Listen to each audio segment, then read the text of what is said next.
Hey guys, I'm Tim from the Sporting Club.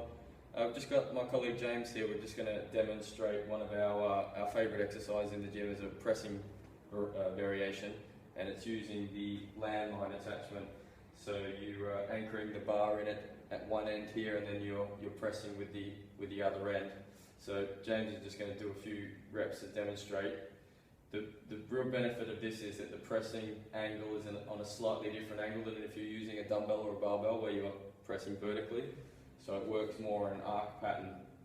So it does add that variety, but also you'll find that people who do struggle, especially with overhead pressing, that this is a really good variety of press to do to still be able to load them up and keep their shoulder in a little bit of a better position. So standing is where we would usually start, either in a split stance like James is doing or in a square stance.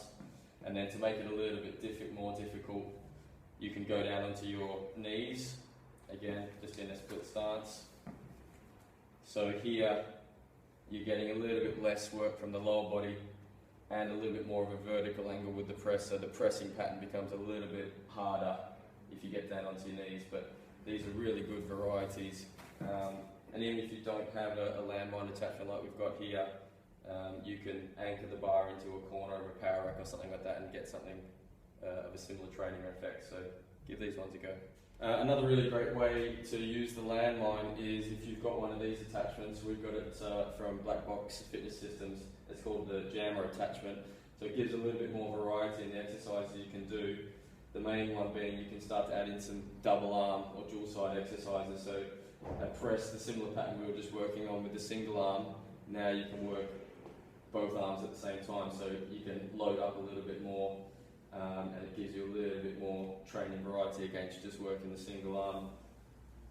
So you can do various press varieties, the normal standing press, more into a push press. So this is a really, really good and useful tool.